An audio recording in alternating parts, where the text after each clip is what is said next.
Hello my dear friends, अस्सलाम वालेकुम। कैसे हैं आप सब? आई होप आप सब ठीक होंगे। अल्हम्दुलिल्लाह मैं भी अच्छी हूँ। यहाँ पे शाम की चाय बन रही है, तो जितना भी मलाई वाला दूध था सारा मैंने इस चाय में डाल दिया है। और चाय जितना ज़्यादा पक जाती है ना, उसका टेस्ट उतना ज़्यादा अच्छा आता है। तो चाय यहाँ पे मेरी पक रही है। और यहाँ पे खाला आ चुकी हैं। मार्केट गई हुई थी वो किसी काम से, जो हमारे यहाँ पे खाला रहती हैं। तो उन्होंने लाई हुई थी सब्जियाँ, तो मैं उनकी सब्ज़ी देख रही थी कि वो क्या क्या लेके आई हैं।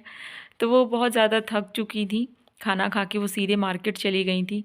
तो मैंने उनके लिए सोचा जल्दी से चाय बना दूँ, जिससे वो चाय पी लें, फिर उसके बाद उनको भी थोड़ा अच्छा लगेगा। तो ये बैठी हुई हैं, उनके चेहरे से पता चल रहा है कि बहुत थक चुकी हैं।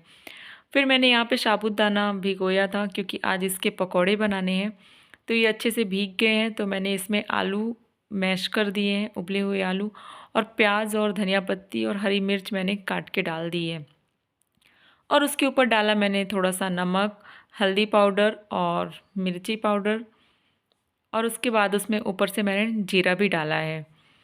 तो खाला को जल्दी से शाम को जब असर की अज़ान होती है उसके बाद वो कुछ खाती पीती नहीं है, तो मुझे लग रहा था वो जल्दी से खा लें, इस वजह से मैंने फिर उनके लिए बना दिया। तो यहाँ पे मैं ये ज़ीरा डाल रही हूँ।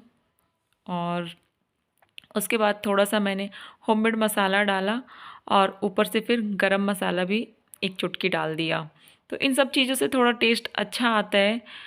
और खाला के लिए मैंने जल्दी से फ्राई किए, तो वो तो मैंने नहीं डाली क्लिप जब मैंने फ़र्स्ट टाइम निकाला, लेकिन मैं ये जल्दी से करके खाला के लिए फिर रख दी थी।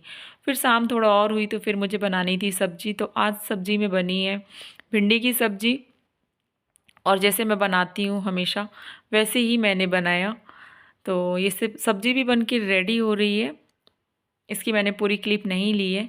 फिर उसके बाद मैंने ये आटा लगा हुआ था, तो मैंने इसको और अच्छे से थोड़ा सा सॉफ्ट किया। थोड़ा हार्ड लग रहा था मुझे, और ये आटा खाला ने ही लगाया था।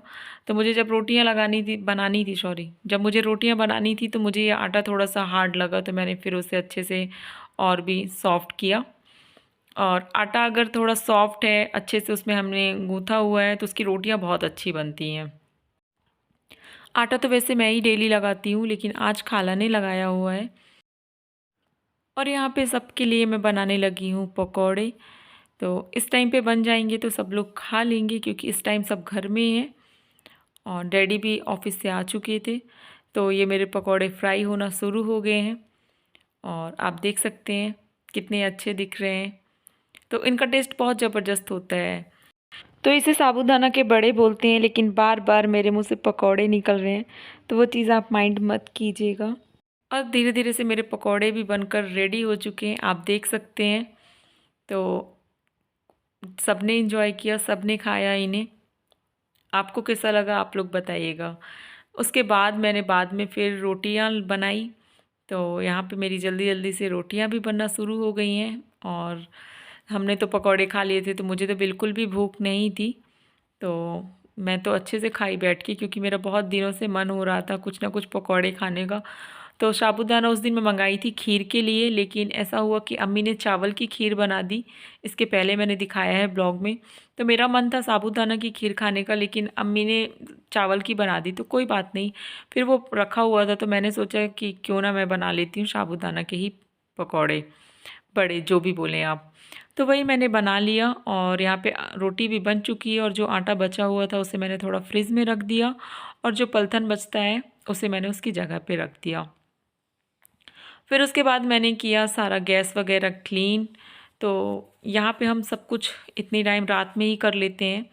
और ये जो आटा पड़ा हुआ है, तो मैंने उसे उठाया, और मैं जो एक बॉक्स बनाए रहते हैं हम, तो उसमें जो भी पलथन का आटा गिरता है तो मैं उसमें डाल देती हूँ, क्योंकि वो गाय वगैरह को डाल दो तो ठीक होता है। नहीं तो अगर हम उसे डस्टबिन में झाड़ू के साथ फेंक दें तो अच्छी चीज़ नहीं होती है। दाने आल की हमेशा बद्दुआएं लगती हैं। और अम्मी मेरी हमेशा एक चीज़ बोलती है कि दाना की जितनी भी आप कदर करोगे, दाना आपकी कदर करेगा। हम दाने की वजह से ज़िंदा हैं। कितने लोग ऐसे होते हैं कि जिनको खाना भी नसीब नहीं होता है।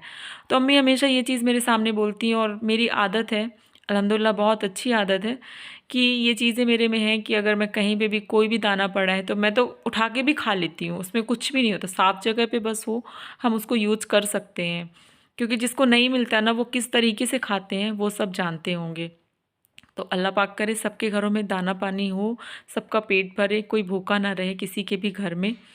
और बातों ही बातों में मेरे यहाँ पे बर्तन भी धुल चुके हैं, तो मैंने सब बर्तन धुल दिया है और इन्हें रख दिया। और फिर मैंने अच्छे से थोड़ा पानी डाल के सब चीज़ें क्लीन की, जिससे सब बिल्कुल क्लीन हो जाए, साफ़ सुथरा हो जाए। और कुछ देर के बाद फिर मैंने सारे बर्तन सेट किए, और जो नीचे पे ज़्यादा गीले थे उन्हें मैंने नहीं रखा। तो ये मैंने आंवला, रीठा और सिकाकाई ली हुई है। और आप लोगों को मैंने थंबनेल में ही आपको देख के पता चल गया होगा कि मैं ये क्या कर रही हूँ। तो ये मेरे हेयर के लिए है। तो इसमें इतना पानी मैं डाल रही हूँ जितना मुझे यूज़ होगा, और अपने बालों के हिसाब से इसमें पानी डालना चाहिए। तो मैं इसे रात भर भिगो के रख दूँगी। और ये हो चुकी है सुबह। तो सुबह पे ये बहुत सारा लाल साग आया हुआ था घर में, और इनमें बहुत ही ज़्यादा मिट्टी थी। तो जिन्होंने दी थी, तो पैसे तो जो देते हैं ये लेके आते हैं खेतों से, तो वो धुल के लेके आते हैं। लेकिन आज पता नहीं कैसे आई कि इसमें इतनी ज़्यादा मिट्टी थी, और ये मिट्टी सारे घर में हो जाती है। इसलिए हमने सोचा इसे सेट करके पूरा, पहले खाला उसको काटते जा रही थी और उसकी डंठल पीछे की, और मैं उन्हें सेट कर करके देते जा रही थी कि जिससे जल्दी हो जाए। तो इस टाइम पे झाड़ू भी करना था, घर में पोछा भी लगना था। तो हमें लगा ये काम पहले निपट जाए, जिससे जितनी भी मिट्टी वगैरह धूल होगी घर पे तो वो सब चीज़ें साफ़ हो जाएंगी। नहीं तो ये अगर घर में जहाँ पे भी होगी वो पूरे टाइम फैलती रहेगी घर में। तो देख सकते हैं कितनी मिट्टी है। और लाल साग की तो बात अलग होती है। इस समय पे ताज़ी ताज़ी सी साग आ रही है हर टाइप की, तो अच्छा लगता है खाने में। मेरी अम्मी को सबसे ज़्यादा पसंद है, उनकी हमेशा रोज़ की नीड रहती है कि उन्हें साग चाहिए है। तो यहाँ पे मैं इसे बनाने लगी हूँ। तो ये दोपहर के लिए बन रही है, और ये मेरा जब नहाने का टाइम हुआ तो आप देख सकते हैं कि ये अच्छे से भीग चुके हैं। तो मैंने इसे पूरा इसका अर्क निकाल लिया, इसका जितना भी रस था मतलब सारा इसे हाथों से निचोड़ निचोड़ के निकाल लिया मैंने। और फिर ये जो बचेगा इसे मैं फेंक दूँगी। तो ये चीज़ें मैं करती थी, बहुत पहले तो करती थी हमेशा, लेकिन जब से मेरे लाइफ में कुछ प्रॉब्लम आई ना, तो फिर मैं सारे मेरे बाल तो झड़ ही गए, और मैं ये छोड़ भी दी थी। लेकिन अब फिर मैंने शुरू कर दिया है, और इसका रिज़ल्ट मुझे पता है कि कितना बेस्ट होता है। तो अब मैं इसे पूरे बालों में थोड़ा थोड़ा कॉटन से डिप कर करके रूट्स में, सारे हेयर के रूट्स में लगाऊंगी।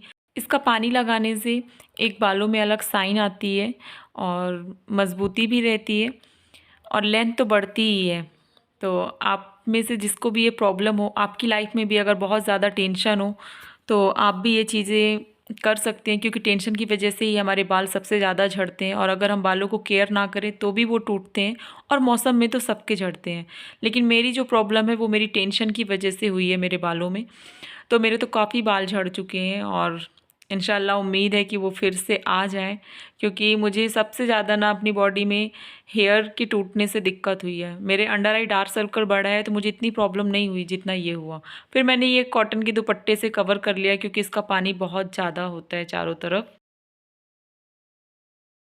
और ये मैं पैक यूज़ करूँगी। तो ये मैं स्क्रबिंग के लिए यूज़ कर रही हूँ। तो इसमें गुलाब जल और नींबू के कतरे डाले, और इसे अच्छे से मिक्स किया, और फिर मैंने पूरे फेस में अपने अप्लाई कर लिया। तो थोड़ा देर इसे रख दूँगी ऐसे लगा के, फिर इसे नहाने के टाइम पे थोड़ा रब करो पूरे फेस में, तो इसका भी अच्छा रिज़ल्ट रहता है। मैं इसे वीक में 1 आध 2 बार यूज़ ज़रूर करती हूँ। और जैसे जो बचा फेस में लगाने के बाद, तो मैं इसे हाथों में स्क्रब कर लेती हूँ। तो मैं ये ज़रूर करती हूँ, क्योंकि इसको लगाने के बाद सोप की या फेस वॉश की ज़रूरत नहीं होती है, और इसमें कोई इतना खर्चा नहीं होता है। मुश्किल से अगर हम बालों में यूज़ कर रहे हैं तो समझ जाइए तीनों चीज़ों का 10 रुपये का खर्चा होगा, इससे ज़्यादा नहीं हो सकता। क्योंकि हम सामान अगर लेने जाएंगे तो थोड़ा ज़्यादा ज़्यादा लेंगे। तो एक बार का यूज़ का मैंने बता दिया आपको, और अच्छा लगे और यूज़ कीजिएगा तो बताइएगा ज़रूर। और पसंद आया है तो मेरे चैनल को कीजिए सब्सक्राइब, और मेरी वीडियो को कीजिए लाइक। आपके प्यार और सपोर्ट की मुझे बहुत ज़्यादा ज़रूरत है। मिलती हूँ नेक्स्ट ब्लॉग में। अल्लाह हाफिज़।